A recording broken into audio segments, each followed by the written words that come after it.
Hi, I'm Lissie Mackintosh. I'm a mixed race woman with a fresh perspective on Formula One. Lewis Hamilton is one of the most successful Formula One drivers of all time. Hamilton holds 7 world championships, equaling only the legendary Michael Schumacher. And in 2021, Hamilton broke a new record, surpassing over 100 race wins. Hello, I'm Lissie Mackintosh, and this is your F1 Roundup. Mercedes team principal Toto Wolff has given his verdict on Haas's recent decision to remove Russian driver Nikita Mazepin.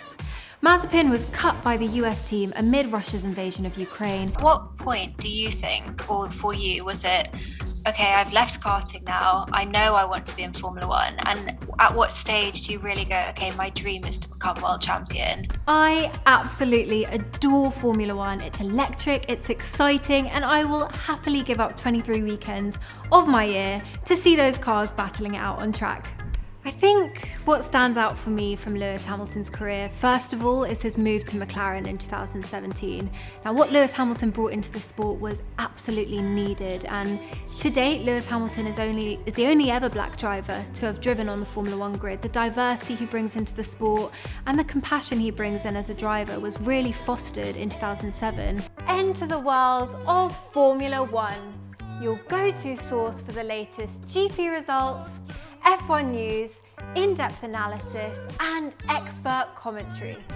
I currently create Formula One content over on TikTok. I have over 36,000 followers, and it's really, really cool to have built up such an incredible community of young people, young women, young men. With the average annual cost of running a team, designing, building, and maintaining that car, pay and transport estimated around $240 million a year, the financial and political battles of Formula One are widely reported.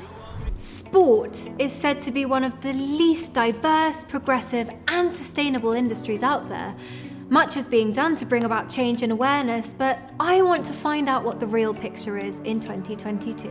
I am so passionate about bringing new, young fans into the sport. I think there's such a space for it. I think the future of Formula One is young. Let's chat very briefly about yesterday's race because I think it deserves some airtime. What a race. Obviously, the Bahrain Grand Prix was a tremendous success for the Scuderia, not so much for their main rivals last year, McLaren. How do you see that teeing up this season, and what do you predict going forward? I'd really love for McLaren to get back. I think in terms of diversity in Formula One, there is so much more that needs to be done. We've only just had our first Chinese driver ever in Formula One enter the grid, and still to this day, Lewis Hamilton is the only black driver to have graced the grid. Welcome back to the Italian Grand Prix pre-race build-up show with me, Lissie Mackintosh. Well, it was last year here in Monza, affectionately known as the Temple of Speed, where it was game over for Max Verstappen and Lewis Hamilton after that infamous crash, but a level up for McLaren with a 1-2 for Daniel Ricciardo and Lando Norris.